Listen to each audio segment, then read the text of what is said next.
Jaggi Vasudev alias Sadhguru. ఈ పేరు తెలియని వారు ఎవరు ఉండరు. ప్రముఖ యోగా గురువు, మోటివేషనల్ స్పీకర్. ఈషా ఫౌండేషన్ స్థాపించి సద్గురు అనేక కార్యక్రమాలు నిర్వహిస్తూ ఉంటారు.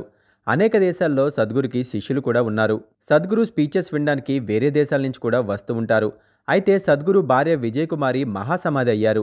ఆమె మరణం వెనకాల సద్గురు ఉన్నారంటూ పోలీసులు మర్డర్ కేసు ఇన్వెస్టిగేషన్ కూడా చేశారు. హిందూ కల్చర్లో ఒక మనిషి తన శరీరానికి ఎటువంటి గాయం చేయకుండా విడిచి వెళ్లిపోవడం ఎప్పటినుంచో ఉంటుంది. దాన్ని మహాసమాధిని అంటారు. పురాతన యోగులు, మునులు చాలా సంవత్సరాలుగా మహాసమాధిని తీసుకున్నారు. సద్గురు భార్య విజయ్ కుమారి 1997 జనవరి 23న మహాసమాధి అయ్యారు.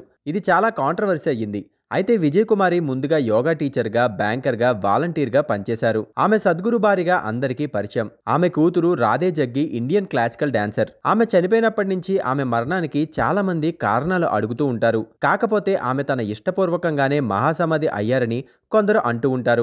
ఆమె సద్గురుని 1984లో మొదటిసారిగా మైసూర్ సిటీలో కలిశారు. తర్వాత ఒకరికొకరు నచ్చడం, సహజీవనం చేయడం జరిగింది. 1985 మే 20న వీరి పెళ్లి జరిగింది. జనవరి 23, 1997న ఆమె మహాసమాధి అయ్యారు. ఆమె మరణం తర్వాత 12 గంటలకు ఆమెను దహనం చేశారు.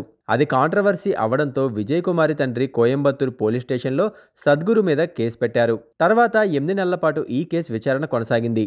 భార్య మరణం గురించి సద్గురుని కూడా విచారించారు. ఆమె మరణానికి ముందు డాక్టర్లు పరిశీలించి ఆమె హార్ట్ అటాక్తో చనిపోయారని తెలిపారు. తర్వాత ఆమెకి పోస్ట్ మార్టం అనేది చేయలేదు. ఆమె అస్థికలను ఫోరెన్సిక్ టెస్ట్ కి పంపించినా కూడా ఎటువంటి ఆధారాలు లభించలేదు. దీంతో 1999 జనవరి 8న కోర్టు ఈ కేసుని కొట్టేసింది. విజయ్ కుమార్ కి సద్గురుకి పెళ్లైన 6 సంవత్సరాలకి కూతురు రాధే జగ్గి పుట్టారు. ఆమె 7 సంవత్సరాలు ఉండగా విజయ్ కుమారి చనిపోయారు. 2014లో రాధే 24 సంవత్సరాలప్పుడు సందీప్ నారాయణ్ను వివాహం చేసుకున్నారు.